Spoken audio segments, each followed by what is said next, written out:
نبی کے کہنے پر کلمے کو تم نے سچا مانا، ہم سے سچا مانا. جس نبی کے کہنے پہ اللہ کو ایک مانا، جس نبی کے کہنے پہ قرآن کو اللہ کی کتاب مانا، جس نبی کے کہنے پر اللہ کا دین اسلام مانا، اسی نبی نے تو یہ بھی فرمایا نا کہ نکاح اتنا آسان کر دو کہ زنا کرنا مشکل ہو جائے. آپ سے پوچھتا ہوں، آج ہم نے زنا آسان کیا ہے، نکاح مشکل کیا ہے. ایک انسان 1000 روپے میں زنا تو کر سکتا ہے، لیکن 1000 میں نکاح نہیں کر سکتا. جبکہ اللہ کے رسول نے فرمایا نکاح اتنا آسان کرو کہ زنا مشکل ہو جائے. ہم سے نکاح کو مشکل کیا، بڑی معذرت کے ساتھ. شیرے کی رسم ہے، حجی کی رسم ہے، مہندیوں کی رسم ہے، یہ رسم ہے، جہیز کی رسم ہے، وہ رسم ہے. خدا جانے کی تیرے رسومات کو ایجاد کیا. آپ سے پوچھتا ہوں، اسلام کا رسومات سے کیا تعلق ہے؟ اللہ اکبر. آج میں آپ کو بتاؤں، ہمارے مذہب میں توجہ کرنا، ہمارے مذہب میں نکاح اتنا آسان تھا، نکاح اتنا آسان تھا کہ جنگ کے میدان میں بھی نکاح ہو رہا تھا. حیرت کی بات یہ، جنگ کے میدان میں بھی نکاح ہو رہا تھا. آپ سے پوچھنا چاہتا ہوں، اور جنگ کے میدان میں بھی نکاح ہوا، وہ کوئی اور ہستی نہیں. آپ سوچتے ہوں گے کہ کسی ایسے گہرے کا نکاح جنگ کے میدان میں ارجنٹ ہو گیا. آپ یہ بھی سوچتے ہوں گے، کیونکہ سوچ کر کسی کی پابندی نہیں. لیکن میں آپ کو بتانا چاہتا ہوں، علماء کی موجودگی میں اللہ کی کائنات میں جو سب سے بڑی ہستی ہے، ان کے برابر کوئی نہیں ہو سکتا. موسیٰ و عیسیٰ، داؤد و ابراہیم، اسماعیل علیہ السلام، یہ سب کے سب جس کے پیچھے مقتدی بن کر کے کھڑے ہیں، وہ محمد رسول اللہ کا نکاح خیبر کے جنگ کے میدان میں ہوتا ہوا نظر آ رہا ہے. آپ سے پوچھنا چاہتا ہوں، کیا حضرت صفیہ کے ساتھ میدان جنگ کے اندر رسول اللہ کا نکاح نہ ہوا؟ اور پھر اتنی سادگی سے ہوا کہ صحابہ میں اختلاف ہو گیا کہ حضور نے صفیہ سے نکاح کیا یا نہیں. اور تم جانتے، میں کوئی نئی بات نہیں کر رہا، لیکن توجہ کرو، 7 سال پہلے سے شادیوں کی رسموں کو بچانے والے معراج کے دولہا کا نکاح میدان میں ہو رہا ہے اور اتنی سادگی سے ہو رہا ہے کہ صحابہ میں اختلاف ہوا نکاح ہوا یا نہیں ہوا. تو صحابہ میں سے جب صحابہ نے کہا کیوں بحث کرتے ہو، انتظار کرو. اگر رسول اللہ نے حضرت صفیہ کو پردہ کرا دیا تو سمجھ لینا کہ نکاح ہو گیا، اور اگر پردہ نہیں کرایا سمجھنا کہ نکاح نہیں ہوا. آپ سے پوچھنا چاہتا ہوں، جب معراج کے دولہا کا نکاح اتنی سادگی سے ہوتا ہے تو تم کون اور تمہاری حیثیت کیا، ہم کون ہماری حیثیت کا. لیکن ظلم کا پورا ہو، مسلمان کو نبی کی سنت کب یاد آتی ہے، کب یاد آتی ہے نبی کی سنت؟ مسلمان کو نبی کی سنت اسی وقت یاد آتی ہے جب اس کا اپنا فائدہ ہوتا ہے. مطلب وہ سنت کا نہیں، اپنے فائدے کا پابند ہے. ایک بات آپ کو بتاؤں، مسلمان کتنی سادگی سے کہتے ہیں مولانا جہیز دینا تو سنت ہے. رسول اللہ نے اپنی شہزادی کو جہیز دیا، تو جہیز دینا سنت، جب سنت ہے تو جو ہم نے کہا یہ بہت بڑے محققین اور علماء ہیں. میں ایک بات آپ سے کہتا ہوں، ہمت کر کے کہتا ہوں، اگر غلطی ہوگی تو اصلاح ہوگی، اور اگر یہ اصلاح کر دیں گے ابھی کریں گے، اگر صحیح کرو اور غلط کہہ رہا ہوں تو اصلاح کر دیں گے، صحیح کہہ رہا ہوں تو آپ کو ماننا چاہیے. رسول اللہ نے اپنی بیٹی کو جہیز نہیں دیا. جہیز دینا کوئی سنت نہیں. یہ ایک طالب علم کا قرآن اور حدیث کے طالب علم کا جانا ہے. مناظرے موبائل سے اور اس کا شوق نہیں ہے، نہ میں مناظر ہوں نہ میں بحث والا ہوں. لیکن میں آپ کی عدالت میں ایک بات کر رہا ہوں، علماء کی توجہ آپ کی اسی بات توجہ سے سن لیں. جہیز دینا سنت نہیں ہے. جب دینا سنت نہیں تو لینا بھی سنت نہیں ہے. پھر آپ کہیں گے کہ وہ مثنوی میں، پھر مفتی احمد یاد کا نیمی نے، اور پھر فلاں بزرگوں نے جو جہیز کی فہرست بنائی اس کے بارے میں کیوں کہہ رہا ہوں. میں کہتا ہوں فہرست صحیح ہے، فہرست سے مجھے کوئی اختلاف ہے، لیکن تھوڑا سمجھ میں ہمارے فیل ہو رہا ہے. کیا فیل ہو رہا ہے؟ ایک بات بتاؤں آپ کو، کیا نہ جہیز دینا سنت نہ دینا سنت. یہ ایک سبق سنانے کی نیت سے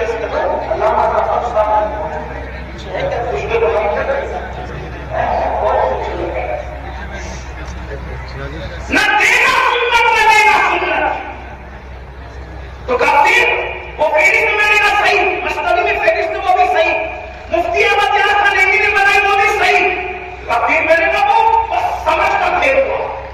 اللہ کے رسول نے وہ جو جہیز دیا ہے جہیز وہ سیدہ فاطمہ کو نہیں دیا بلکہ وہ اپنے بھائی علی مرتضیٰ کو.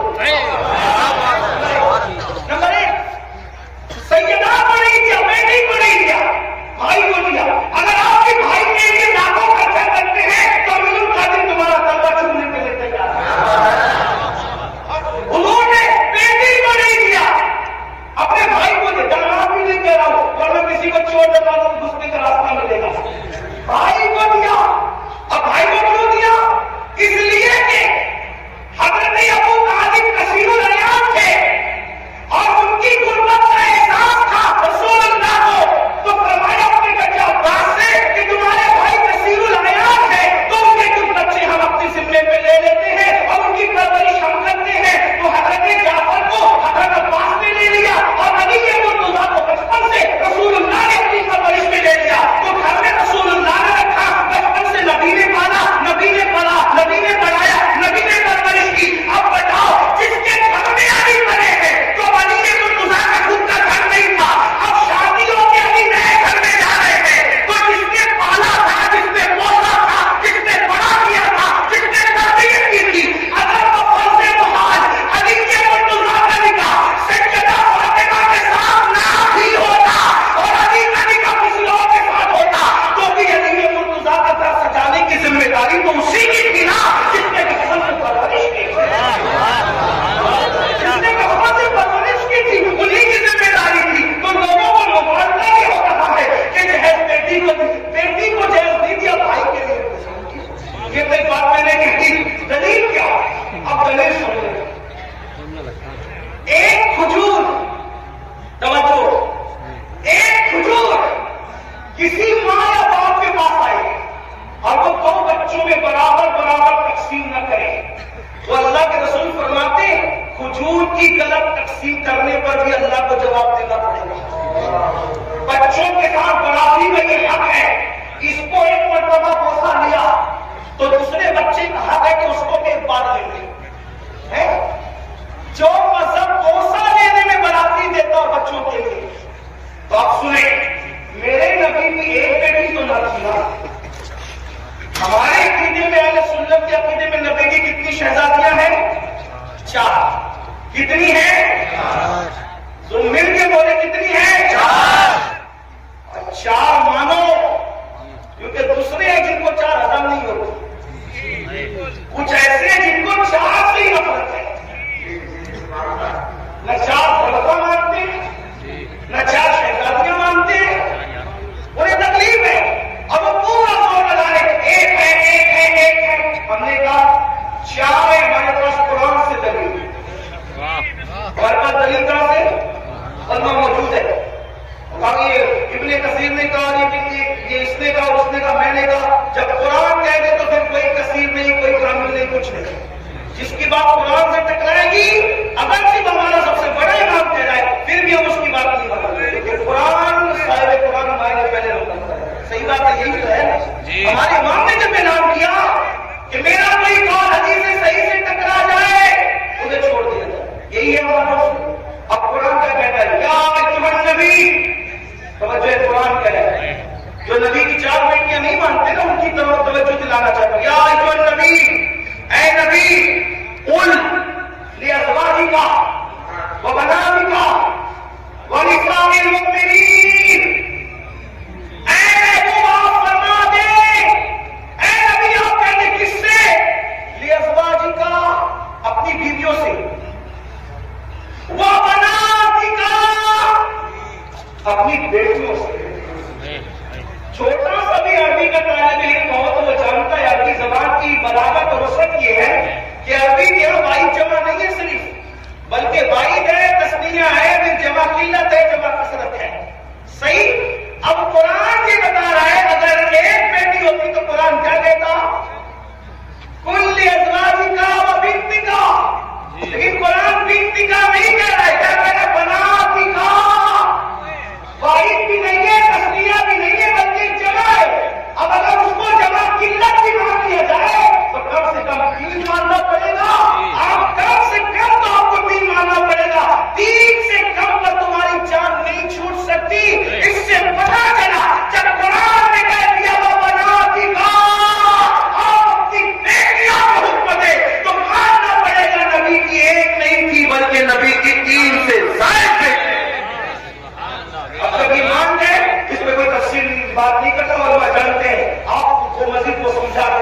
تو جب نبی کی 4 بیٹیاں ہیں اور آپ کہتے ہیں سیدہ فاطمہ کو جہیز دیا، کس کو جہیز دیا؟ تو آپ کو یہ بھی ماننا پڑے گا سیدہ زینب بنت محمد کو بھی جہیز دیا، آپ کو یہ بھی ماننا پڑے گا سیدہ رقیہ بنت محمد کو بھی جہیز دیا، آپ کو یہ بھی ماننا پڑے گا سیدہ ام کلثوم بنت محمد کو بھی جہیز دیا۔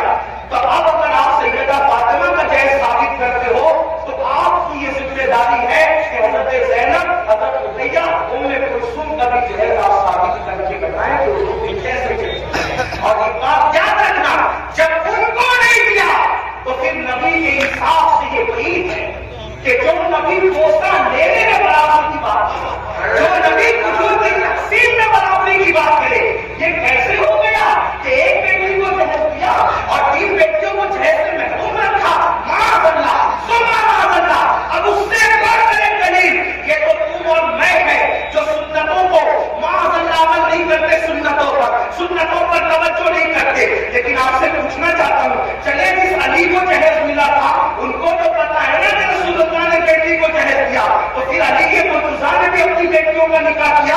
حضرت علی کے مرتضیٰ کی بھی بیٹی ہے، حضرت زینب بنت علی، حضرت رقیہ بنت علی، حضرت ام کلثوم بنت علی۔ مولا علی کی ایک بیٹی نہیں ہے، مولا کائنات کی وہ کم سے کم 7 اور 9 بیٹیاں بتائی جاتی ہے۔ تو جس علی نے نکاح کے بعد تو اپنے سسر سے جہیز لیا اپنی بیوی کی شکل میں، اپنی بیوی کے جہیز کی شکل میں، تو آپ سے پوچھتا ہوں اس علی کے مرتضیٰ نے جب جہیز لیا تو اپنی کس بیٹی کی شادی میں انہوں نے جہیز لیا؟ یہ بھی آپ کو ثابت کرنا پڑے گا۔ اور دوسری بات، وہ صدیق اکبر افضل البشر بعد الانبیاء کی تحقیق ابو بکر صدیق، وہ عبداللہ ابن عمر جو مسکرانے کی بھی سنت ترک نہیں کرتے تھے۔ ایک مرتبہ مسکرانے ایک صحابی، کسی نے پوچھا کیوں ہنس رہے ہو؟ کہا مجھے بھی نہیں پتا کیوں ہنس رہا ہوں، یہاں کھڑے رہ کر میرے یاد نے مسکرایا ہے بس میں بھی مسکرا رہا ہوں۔ حضرت عبداللہ ابن عمر اپنی مامے کے شملے کو درخت سے اچھالے، کسی نے کہا یہ کیا بچپنے کی حرکت ہے؟ تو فرمایا بچپنے کی حرکت لوگوں کو لگا کرے،